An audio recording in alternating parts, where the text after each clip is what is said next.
जो शख्स एंटीबायोटिक के साथ अगर स्टीरॉइड ले रहा है या पेन किलर ले रहा है, कोई स्ट्रॉन्ग किस्म के पेन किलर, तो वो उस सूरत में होम्योपैथिक यूज कर सकता है। बेचारी होम्योपैथी तो बदनाम है कि होम्योपैथी वाले जो हैं वो स्टीरॉइड लिखते हैं, ठीक है। तो मजे की बात उन पेशेंट के लिए कि मैं उनको होम्योपैथिक का स्टीरॉइड लाजमी लिखता हूँ, कार्टिजोन। होम्योपैथिक साइंस का ये फलसफा है कि जो चीज़ किसी चीज़ को ख़राब करती है तो होम्योपैथिक में पोटेंसी के अंदर वही उसको ठीक करती है। एलोपैथिक में जो है वो तो बीमारी का वो ट्रीटमेंट करते हैं, बीमारी का इलाज होता है। ये होम्योपैथिक में क्या होता है? क्या होम्योपैथिक में बीमारी ख़त्म होती है या नहीं, सिर्फ अलामात जो होती हैं उन्हीं को ट्रीट किया जाता है? तो होम्योपैथी हरगिज़ अलामात का इलाज नहीं करती है। अलामात को ज़रूर कंसिडर किया जाता है, अलामात को कभी नहीं छोड़ा जाता है, लेकिन उसके पीछे वजह को भी देखा जाता है कि ये वजह क्या बनी है कि ये तकलीफ पैदा हुई है। क्या होम्योपैथी जो है जानलेवा बीमारियों में कोई ट्रीटमेंट इसका मौजूद है? ग्लूटेन एलर्जी का जिक्र कर लेते हैं, दूसरी किसी साइंस में इनका इलाज ही नहीं है, लेकिन होम्योपैथिक के अंदर इनका इलाज इसलिए है कि हमारे पास जो मेडिसिन है वो डाइल्यूट की हुई पोटेंसी की सूरत में मिलती है। अस्सलाम वालेकुम व्यूअर्स, मैं डॉक्टर मोहम्मद अली कुरैशी एक बार फिर आप लोगों की खिदमत में हाजिर हुआ हूँ। आप लोगों के पसंदीदा प्रोग्राम जिसको आप लोग बहुत पसंद कर रहे हैं, होम्योपैथिक हकीकत या अफसाना। और आज इसी तरह जो हमारा सिलसिला एक जारी है, उसी हवाले से हम उसी तरह चलेंगे। ऐसे सवालात जो आप लोग हमसे पूछते हैं, ऐसी क्यूरीज जो आप लोगों की होती हैं होम्योपैथी के हवाले से, जो आप जानकारी जानना चाहते हैं, आप लोगों का होम्योपैथी के हवाले से जो तजस्सुस है, ताकि इस तरफ जो है आप बहुत से लोग आना चाह रहे हैं, जिस तरह मैं पहले भी प्रोग्राम में जिक्र कर चुका हूँ कि बहुत से लोग जो है होम्योपैथी की तरफ अब आ रहे हैं। तो ज़ाहिर सी बात है, जब आप एक तरीके इलाज की तरफ जा रहे होते हैं, फर्स्ट टाइम कई लोग ट्रीटमेंट करवा रहे होते हैं, तो उनकी बहुत सी ऐसे शकूक व शुबात होते हैं या वो लोगों से सुनते हैं इस किस्म की बातें जिनको क्लियर करना बहुत ज़रूरी होता है। तो इसी तरह आज ये प्रोग्राम भी आप लोगों की खिदमत में हमारा हाजिर है और हमेशा की तरह हमारे साथ हमारे जाने माने होम्योपैथिक डॉक्टर और होम्योपैथिक रिसर्च में जिनका बड़ा नाम है, डॉक्टर मोहम्मद अरशद आवान साहब मौजूद हैं हमारे साथ। और हम लोग जो हैं आप लोगों के सवालात लेंगे और ये उनके जवाबात देंगे और आप लोगों की जितनी भी क्वेरीज़ हैं उनकी वजाहत करेंगे। तो शुरू करते हैं इस प्रोग्राम को। सर कैसे हैं आप? ठीक ठाक हैं? खैर खैरियत से हैं? अल्लाह का एहसान, शुक्र अल्लाह का। अपना सुनाएं। कैसे मिजाज है? ऑलवेज फ्रेश, हमेशा फ्रेश लगते हैं। इतने पेशेंट्स देखते हैं डेली, फिर भी फ्रेश लगते हैं माशाल्लाह। बस ये मेरे ख्याल में आपकी आंखों की मोहब्बत है, वरना मैं बहुत थका हुआ। अच्छा, ये मोहब्बत भी। और ये जो है ये हमारा भी एक सवाल है जो हम बाद में पूछेंगे कि यही क्या वजह है, इससे हम भी ज़रा फ़ायदा उठाएं। अच्छा, तो आज का सवाल जो है डॉक्टर साहब, होम्योपैथी के हवाले से सवालात जहाँ लोग करते हैं वहाँ एक सवाल ये होता है कि एलोपैथिक में जो है वो तो बीमारी का वो ट्रीटमेंट करते हैं, बीमारी का इलाज होता है। ये होम्योपैथिक में क्या होता है? क्या होम्योपैथिक में बीमारी ख़त्म होती है या नहीं, सिर्फ अलामात जो होती हैं उन्हीं को ट्रीट किया जाता है? इसके बारे में ज़रा थोड़ा सा बता दें। हाँ देखें, बड़ा अच्छा क्वेश्चन है। ख़ासकर जो लोग हमें सुनते हैं, जो हमारे व्यूअर्स हैं, और दुनिया में इसके हवाले से ये एक मिथ ही है कि होम्योपैथिक जो इलाज किया जाता है वो अलामात का किया जाता है, ना कि बीमारी का किया जाता है। तो ऐसा है कि अलामात तब पैदा होती है जब उसके पीछे कोई बीमारी होती है। किसी भी कोई भी बीमारी अगर होती है, अगर फ़र्ज़ करें किसी की शुगर है जी, तो शुगर के साथ एक जो अलामात पैदा होती है कि मुंह का खुश्क हो जाना, पेशाब का ज़्यादा आ जाना। बिल्कुल ऐसे। तो जब हम यहाँ पर ये इलाज करेंगे कि पेशाब ज़्यादा आ रहा है, तो हमने उसके अंदर कास्टिकम लिख दी, तो पेशाब आना उसका रुक जाएगा, ठीक है। लेकिन हमने शुगर को नहीं देखा, हमने उसकी वजूहात को नहीं देखा, उसकी कॉजेटिव फैक्टर को नहीं देखा, तो कभी भी वो मरीज़ ठीक नहीं होगा। वो बार बार रिपीट आता है, बार बार रिपीट आता है। कि जब हमने दवाई खाई है, हमारा पेशाब ठीक हो गया, दवाई बंद की है, पेशाब आना बढ़ गया, जारी हो गया, दोबारा शुरू हो गया। या मुँह खुश्क होना, ये एक अलग अलामत होती है। ज़ुबान का खुश्क होना, ये अलग अलामत होती है। बदन में दर्दें होना, ये शुगर के सारे सिम्टम्स हैं, ठीक है। लेकिन उसकी काज के ऊपर हम जाएंगे कि उसको इंसुलिन रेजिस्टेंस है, उसका पूरा पेट फूला हुआ है, उसका बदन बढ़ रहा है, मोटा है, मोटापा है, तो हम साथ में उसके मोटापे का भी तो इलाज करेंगे। बिल्कुल। तो तभी जाकर उसकी शुगर भी ठीक होगी और उसकी कॉजेटिव फैक्टर जो हैं तभी जाकर वो भी ठीक होंगे और उसके सिम्टम्स भी ठीक होंगे। तो होम्योपैथी हरगिज़ अलामात का इलाज नहीं करती, अलामात को ज़रूर कंसिडर किया जाता है। होलिस्टिक अप्रोच होती है, अलामात को कभी नहीं छोड़ा जाता है, लेकिन उसके पीछे वजह को भी देखा जाता है कि ये वजह क्या बनी है कि ये तकलीफ पैदा हुई है। या अगर दूसरी तरफ हम देखें, किसी कोई ऐसा मरीज़ है कि जिसको कोई चिकनाहट वाली चीज़ खाता है, पराठा खाता है, रोगन वाली चीज़ खाता है, तो उसका दिल ख़राब होता है, उसको मुतली आती है, उसको उल्टी आती है। तो उसके पीछे जब हम काजेटिव फैक्टर के ऊपर जाते हैं तो या तो उसके पित्ते के अंदर कोई मसला होता है कि पित्ते के अंदर स्टोन हो सकता है, उसके अंदर इन्फ्लेमेशन हो सकती है, जिगर के अंदर चर्बी हो सकती है, तो हम पल्सटीला के ऊपर तो जाएंगे लेकिन उसका काजेटिव फैक्टर को भी देखेंगे कि इसको चिकनाहट वाली चीज़ों के साथ तकलीफ क्यों होती है। ठीक है, पल्सटीला हम लिख देते हैं तो वो सारे मसाइल भी हल कर देती है, फैटी लिवर को भी ठीक कर देती है, पित्ते के अंदर जो मसाइल होते हैं उसको भी ठीक कर देती है, बदहज़मी को भी ठीक कर देती है, और साथ में वो जो चिकनाहट वाली चीज़ों से नफरत होती है तो उसको भी ठीक कर देती है। अगर हम वहाँ पर हम सिम्टम्स के ऊपर भी दवाई लिख लेते हैं तो वो भी इसको क्लियर कर देती है। तो सिर्फ हमारी मेडिसिन सिम्टम्स को ही क्लियर नहीं करती है बल्कि उस काज को भी क्लियर करती है। तो काजेटिव फैक्टर के ऊपर हर अच्छा होम्योपैथिक का जो अच्छा डॉक्टर होता है तो वो काजेटिव फैक्टर के ऊपर जाकर ही ट्रीटमेंट करता है। तो इसीलिए होम्योपैथी के अंदर जो है वो क्यूरेटिव पावर है, मरीज़ को मुस्तकिल बुनियादों के ऊपर सेहतयाब कर देता है। ये कमाल सिर्फ होम्योपैथी साइंस के अंदर ही है और होम्योपैथिक के अंदर ही सिर्फ पोटेंसी है जो दूसरी हर तरह के किसी भी कोई भी इलाज है, एवरोदिक है, हिकमत है, एलोपैथिक है, तो ये उससे अच्छा और ख़ूबसूरत इलाज इसलिए है कि इसके अंदर डाइल्यूट की हुई ताकत की सूरत में मरीज़ को दवा दी जाती है जिसकी वजह से मरीज़ मुस्तकिल बुनियादों के ऊपर सेहतयाब हो जाता है। अच्छा डॉक्टर साहब, इलाज की जब भी बात आएगी तो बीमारियों का जिक्र आता है, बीमारियों का जब जिक्र आता है तो उसमें जानलेवा बीमारियों का भी जिक्र आता है। कई बीमारियां ऐसी हैं जो जानलेवा है, कई ऐसी हैं कि जो लॉन्ग टर्म होती हैं, कई ऐसी हैं जो एक्यूट होती हैं, जिसका पिछले प्रोग्राम में भी हमने जिक्र किया। हमने ये सुना बहुत ज़्यादा लोगों से कि कई ख़ास तौर से CKD के पेशेंट हो गए, शुगर के पेशेंट हो गए, भी शुगर का भी आपने जिक्र किया, ट्यूमर या कैंसर के पेशेंट्स हो गए, TB के पेशेंट्स हो गए, ये पित्ते की पथरी का आपने जिक्र किया। इसमें हमारे पास जब पेशेंट आता है तो वो आके हमें ये बताता है कि जी हमें तो दूसरे सिस्टम के डॉक्टरों ने कहा है कि ऐसी बीमारियों में आप किसी के पास ना जाएं, होम्योपैथिक के पास बिल्कुल ना जाएं, ये तो बिगाड़ देंगे, ये तो ये हो जाएगा, ये तो स्लो है, ये इस किस्म की बातें उनके जहनों में डालते हैं। तो यहाँ इस चीज़ को ज़रा काइंडली क्लियर कर दें कि क्या होम्योपैथी जो है जानलेवा बीमारियों में कोई ट्रीटमेंट इसका मौजूद है, ये इसको ट्रीट कर सकती है, इतनी इस्तिताअत रखती है कि नहीं, ये ज़रा क्लियर कर दें। जी बहुत शुक्रिया, आपने बड़ा अच्छा सवाल किया। हमारे क्लिनिक में ये नहीं बल्कि होम्योपैथिक के दुनिया भर में जो अच्छे डॉक्टर बैठे हुए हैं जो डिजीज़ के ऊपर गिरफ्त रखते हैं, तो उनके पास जब इस तरह के मरीज़ जाते हैं तो जो लालाज अमराज होते हैं, जो लालाज अमराज होते हैं, मैं उनकी बात करता हूँ। जैसा कि ऑटोइम्यून डिजीज़ का जिक्र कर लेते हैं। बिल्कुल, ऑटोइम्यून डिजीज़ में एनक्लोजिंग स्पॉन्डिलाइटिस का जिक्र कर लेते हैं, रूमेटॉइड आर्थराइटिस का जिक्र कर लेते हैं, नेफ्राइटिस का जिक्र कर लेते हैं, ग्लूटेन एलर्जी का जिक्र कर लेते हैं। तो ये सारी वो बीमारियां हैं जो हमारी बॉडी में 100 से ज़्यादा पाई जाती हैं। दूसरी किसी साइंस में इनका इलाज ही नहीं है, लेकिन होम्योपैथिक के अंदर इनका इलाज इसलिए है कि हमारे पास जो मेडिसन है वो डाइल्यूट की हुई पोटेंसी की सूरत में मिलती है और बॉडी के अंदर एक स्ट्रेंथ पैदा करके कुव्वत मदाफ़त को बहाल कर देती है। जैसे ही कुव्वत मदाफ़त बहाल होती है तो लालाज बीमारियां यहाँ पर ही जो है होम्योपैथिक इलाज के साथ ठीक हो जाती हैं।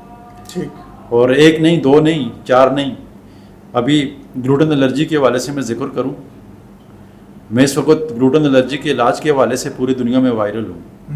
बिल्कुल। और मेरे पास बेशुमार हज़ारों की तादाद में बच्चे ठीक भी हो चुके हैं। ऐसे ही। तो ये क्या है? ये ऑटोइम्यून डिजीज़ है। मैं तो ठीक नहीं कर रहा हूँ ना, बिल्कुल, अल्लाह के फजल और करम से होम्योपैथिक साइंस की बदौलत ही हो रहा है।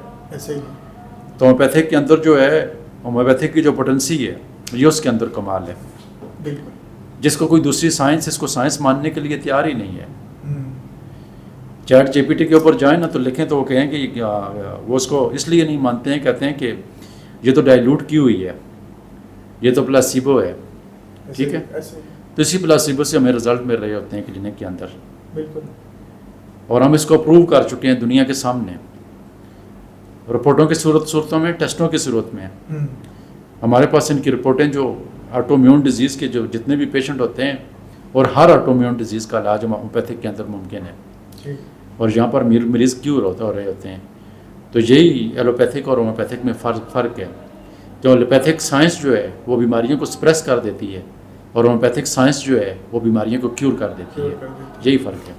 अच्छा डॉक्टर साहब, ट्रीटमेंट के हवाले से भी बात हो गई, जहाँ अभी हमने थोड़ी देर पहले सीरियस डिजीज़ का आपने जिक्र किया। जो सीरियस डिजीज़ होती हैं उनकी तरफ जो है लोग होम्योपैथी में उसकी तरफ जाने से ज़रा कतराते हैं।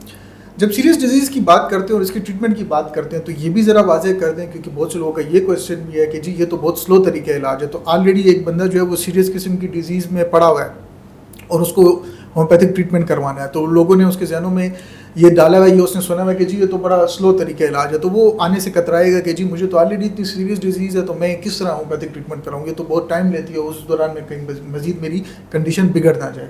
इस हवाले से ज़रा गाइड करें। बहुत शुक्रिया। हाँ, आपने बड़ा अच्छा सवाल किया। हाँ, देखें अभी एलोपैथिक साइंस की तरफ अगर देखें तो वो ये कहते हैं कि CKD की जिक्र करूँ तो CKD के पेशेंट भी हम बेशुमार देख रहे हैं। बिल्कुल बिल्कुल ऐसा ही है। जहाँ पर वो डायलिसिस लिखते हैं,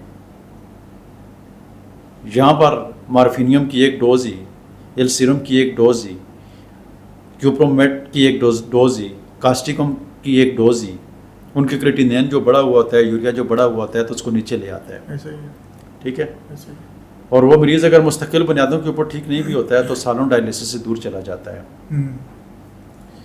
मेरे पेज के ऊपर भी यहाँ पर एक LRH से एक नर्स आई जिनको यहाँ पर एक प्रोफेसर साहब ने, नेफ्रोलॉजिस्ट ने डायलिसिस लिखा। ऐसे एक मरीज़ नहीं होते हैं, बेशुमार होते हैं। तो उसका क्रिएटिनिन जो है वो 14 पर था। मैंने उसको 20 दिन की दवाई लिखी, तो 20 दिन के बाद जब वो आया, वो मेरे पास दोबारा आई तो उसका क्रिएटिनिन 2 पर आ गया। अच्छा। अभी मेरे ख्याल में 10-15 दिन पहले की भी एक रिपोर्ट मेरे पेज के ऊपर पड़ी हुई है। जी जी, शेयर वनीर से एक बुज़ुर्ग औरत आई तो उनका क्रिएटिनिन 8 पे के ऊपर था और डॉक्टर्स ने उनको डायलिसिस लिखा हुआ था। 20 दिन के बाद जब वो दोबारा आई तो उसका क्रिएटिनिन 2 पर आ गया और अभी वो मैडम जो है वो बिल्कुल ठीक हो चुकी है। ठीक है। तो ऐसा भी होता है। जिस साइंस के हवाले से लोगों तक आगाही ही नहीं पहुंची अभी तक, और उनको ये पता ही नहीं है, उनको ये नहीं पता है कि होम्योपैथिक साइंस के अंदर अगर आपको वेल सिलेक्टेड मेडिसिन मिल जाए तो आपकी ऐसी बिगड़ी हुई बीमारी को भी सिरजाब कर देती है और वो महीनों में नहीं बल्कि दिनों में करती है। ठीक, बिल्कुल। मैं ये समझता हूँ कि होम्योपैथिक साइंस की जो पोटेंसी है और जो सबसे बड़ा हथियार हमारे पास है वो पोटेंसी का हथियार है। ऐसे ही। जो बीमारियों को फौरी ठीक करती है। अगर वेल सिलेक्टेड मेडिसिन मिल जाए, तो विद इन सेकंड काम करती है। वो सेकंडों के अंदर काम करती है। सही।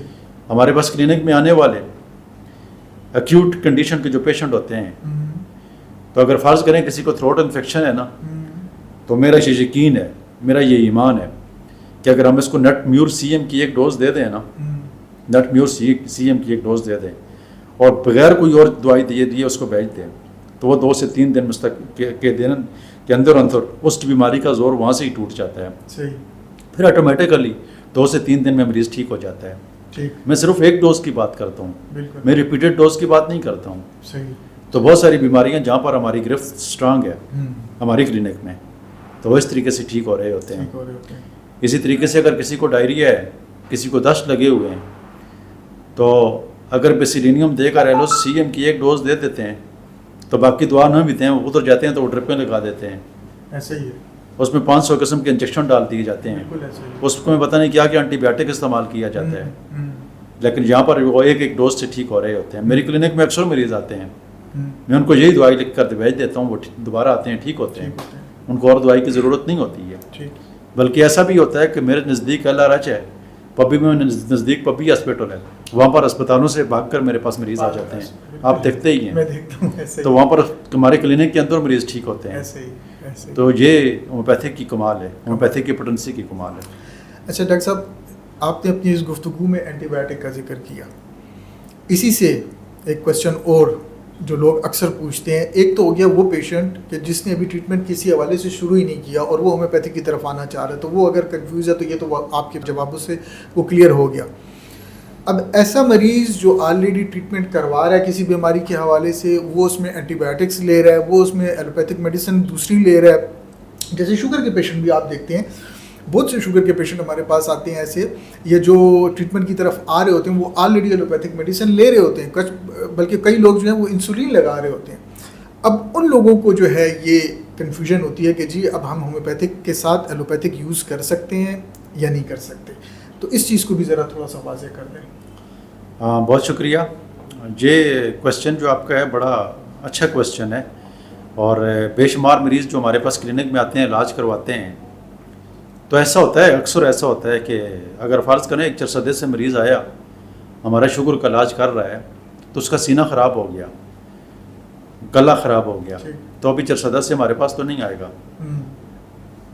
वो वहाँ पर नज़दीक जो भी हॉस्पिटल होगी, जो भी डॉक्टर होगा, गली में बैठा हुआ डिस्पेंसर होगा, तो उसी के पास जाएगा, तो वो दवाई इस्तेमाल कर लेगा, कोई फ़र्क नहीं पड़ता है। कोई फ़र्क नहीं पड़ता। ऐसी कंडीशन में इस्तेमाल की जा सकती है मेडिसिन। अगर किसी को भी इस तरह की कोई परेशानी होती है तो होम्योपैथिक और एलोपैथिक दवाई में थोड़ा सा वक्फा रख के उसको इस्तेमाल कर ले तो कोई फ़र्क नहीं पड़ता, इस्तेमाल की जा सकती है और लोग कर रहे होते हैं। मैंने अपनी 22 साल की प्रैक्टिस में ऐसे हज़ारों मरीज़ देखे हैं जो होम्योपैथिक के साथ एलोपैथिक खा रहे होते हैं, तो उनकी सेहत उसी तरीके से बाहर रहती है, उनकी सेहत में किसी किस्म का कोई मसला आज तक मैंने आते हुए नहीं देखा है। तो होम्योपैथिक इलाज के साथ एलोपैथिक का इलाज करना या कोई दवाई खा लेना, इसमें कोई हर्ज नहीं होती है, कोई फ़र्क नहीं पड़ता है। शर्त ये है कि इन दोनों दवाइयों में थोड़ा बहुत 5-10 मिनट का गैप कर लेंगे तो उस मरीज़ को किसी किस्म का कोई फ़र्क नहीं पड़ेगा। होम्योपैथिक की जो मेडिसन जो पोटेंसी होती है वो विद इन सेकेंड अपना काम कर देती है। तो अगर आप 5-10 मिनट का वक्फा दे देंगे, देकर आपको फ़र्ज़ करें सर का दर्द है तो पेनाडॉल खा ली तो कोई फ़र्क नहीं पड़ता है, खा सकते हैं। अच्छा, इसी से एसोसिएटेड जिस तरह अभी आपने ये बात की, ये चीज़ भी क्लियर हो जाए कि अगर कोई बंदा, मैं फिर वही बात कि किसी सिस्टम को ब्लेम नहीं कर रहा, लेकिन ऐसे सिस्टम में मेडिसिन की मौजूद है जिनमें स्टीरॉइड्स हैं, जो अपने ट्रीटमेंट में स्टीरॉइड यूज़ करवाते हैं। एलोपैथिक में भी होता है, दूसरे सिस्टम्स में भी होता होगा। तो जो शख्स एंटीबायोटिक के साथ अगर स्टीरॉइड ले रहा है या पेन किलर ले रहा है, कोई स्ट्रॉन्ग किस्म के पेन किलर, तो वो उस सूरत में होम्योपैथिक यूज़ कर सकता है। हाँ, देखें हमारे पास ऐसे बेशुमार किडनी के पेशेंट आ रहे होते हैं जिनको एलोपैथिक में स्टीरॉइड लिख दिया जाता है। बिल्कुल ऐसे ही। उनकी पूरी बॉडी के ऊपर स्वेलिंग होती है। प्रोटीनूरिया के बहुत से पेशेंट्स हैं। हाँ, इसी तरीके से रूमेटॉइड अर्थराइटिस में हमारे पास बेशुमार, जोड़ों के दर्दों में बेशुमार पेशेंट आ रहे होते हैं, बिल्कुल, जिनको एलोपैथिक में स्टीरॉइड लिख दिया जाता है। ऐसे ही। बेचारी होम्योपैथी तो बदनाम है कि होम्योपैथी वाले जो हैं वो स्टीरॉइड लिखते हैं, ठीक है। तो मज़े की बात उन पेशेंट के लिए कि मैं उनको होम्योपैथिक का स्टीरॉइड लाजमी लिखता हूँ, कार्टिजोन। ठीक। जिन्होंने एलोपैथिक में स्टीरॉइड खाया होता है तो मैं उनको ट्रीटमेंट के लिए नहीं लिख रहा होता हूँ। ठीक। होम्योपैथिक साइंस का ये फ़लसफ़ा है कि जो चीज़ किसी चीज़ को ख़राब करती है तो होम्योपैथिक में पोटेंसी के अंदर वही उसको ठीक करती है। जैसे कि जमालकोटा एक जड़ी बूटी है जिसको हकीम लोग पुराने ज़माने में और आजकल के ज़माने में जुलाब के लिए इसको यूज़ करते थे। तो होम्योपैथिक में इसकी जो मेडिसन है पोटेंसी में क्रोटनटिक के नाम से बनी गई है। बिल्कुल ऐसा ही। तो वहाँ पर जमालकोटा पेट ख़राब करता है, लेकिन जहाँ पर पोटेंसी के अंदर जब इसको 1 mg में हम देते हैं ना, तो एक ही डोज से फैरी उसका पेट ठीक कर देता है। तो इसका ये मतलब हुआ, कहने का जो मतलब है कि जो चीज़ किसी को ख़राब करती है पोटेंसी में वो उसको ठीक करती है। ठीक हो गया। तो एलोपैथिक साइड से स्टीरॉइड खाते हुए मरीज़ जब आते हैं तो होम्योपैथिक का हम कार्टिजोन जब उनको पोटेंसी में इस्तेमाल करवाते हैं, 1 mg में देते हैं, 30 में देते हैं, 200 में देते हैं, तो एलोपैथिक के जितने भी साइड इफ़ेक्ट होते हैं उस कार्टिजोन के या स्टीरॉइड के, तो होम्योपैथिक की कार्टिजोन उस साइड इफ़ेक्ट को ठीक करने के लिए मैं अपनी क्लिनिक में कसरत से लिखता हूँ और वो मरीज़ से जाब होते हुए मैंने देखे हैं। ठीक हो गया। अच्छा, फिर होम्योपैथी के हवाले से जो है एक और क्वेश्चन ये रेज़ होता है बहुत ज़्यादा कि लोग जो हैं वो ये पूछते हैं कि आया इसमें भी उतनी ढेर सारी दवाइयाँ हमें दी जाएंगी या कोई मिनिमम दवाइयाँ दी जाएंगी। चूँकि मियाज़म्स के हवाले से, दूसरी चीज़ों के हवाले से तो उनको नहीं इल्म होता, तो स्पेसिफ़िकली क्या इसमें मेडिसिन दी जाती हैं मुख्तलिफ़ कंडीशन के हवाले से या नहीं मुख्तसरन मेडिसिन दी जाती हैं? देखें, अब मिसाल मैं दे देता हूँ आपको कि किडनी फेलियर पेशेंट आता है, ठीक है, और आखिरी 5वीं स्टेज पर वो मरीज़ जब हमारे पास आता है तो वो बहुत सारी कॉम्प्लिकेशन के साथ आता है। बहुत सारे मरीजों के लंग्स में पानी पड़ जाता है, बहुत सारे पेशेंट के पेट में पानी पड़ जाता है, बॉडी में स्वेलिंग होती है, चेहरा सूजा हुआ होता है, फिर सांस की तकलीफें होती हैं, फिर रात को लेट नहीं सकते हैं। तो फिर ऐसी सूरत में हम कम्प्लीमेंट्री उस सिम्टम्स के मुताबिक भी जाकर हमें उनकी दवाई लिखनी पड़ती है। काजेटिव फैक्टर, जिस तरह पहले भी सवाल हुआ, तो काजेटिव फैक्टर हम सबसे पहले ये क्वेश्चन करते हैं कि भाई इस मरीज़ को कोई शुगर तो नहीं है, पहले शुगर थी, ब्लड प्रेशर था, किडनी स्टोन थे, क्या मसला था कि इसके गुर्दे फैल हुए हैं। तो अगर वो जो सबसे ज़्यादा पेशेंट मिलते हैं तो वो ब्लड प्रेशर और शुगर वाले पेशेंट मिलते हैं। तो फिर उस काज को हम शुगर को ठीक करने वाली मेडिसिन लगाते हैं, और जो शुगर की वजह से जो असरात पड़ते हैं, नेफ्रोपैथी जो होती है, तो उसको ठीक करने के लिए कास्टिकम का इस्तेमाल किया जाता है, स्केल कार का इस्तेमाल किया जाता है, आर्सेनिकम एल्बम का इस्तेमाल किया जाता है। तो उन चीज़ों को देख के उसके मुताबिक फिर मेडिसिन को एडजस्टमेंट करके उस मरीज़ की सारी कंडीशन को मद्देनज़र रखते हुए एक प्रॉपर डोज बनाई जाती है और कम्प्लीमेंट्री मेडिसिन दी जाती है, जिसकी वजह से बेशुमार मरीज़ सेहतयाब भी होते हैं। डॉक्टर साहब बहुत शुक्रिया। एक बार फिर डॉक्टर साहब ने बहुत से सवालात जिन लोगों के थे, बहुत से ऐसी क्यूरीज जिन लोगों की थी, वो एक बार फिर जो है उनकी वजाहत कर दी है। आप लोग इसी तरह जो है हमारे इस प्रोग्राम को देखते रहें, और जो भी आपके सवालात हैं, जिस किस्म के भी होम्योपैथी के हवाले से या कंपैरेटिव होम्योपैथी या एलोपैथिक के हवाले से कोई भी सवाल हो, आप अपना वो सवाल हमें भेजें। हम लोग जो है उसके मुताबिक, डॉक्टर साहब मौजूद हैं आपकी वजाहत के लिए, वो आपके हर सवाल का जवाब देंगे, आपके हर शक को, हर क्यूरी को जो है वो क्लियर करेंगे, वजाहत करेंगे। प्रोग्राम देखने का बहुत शुक्रिया।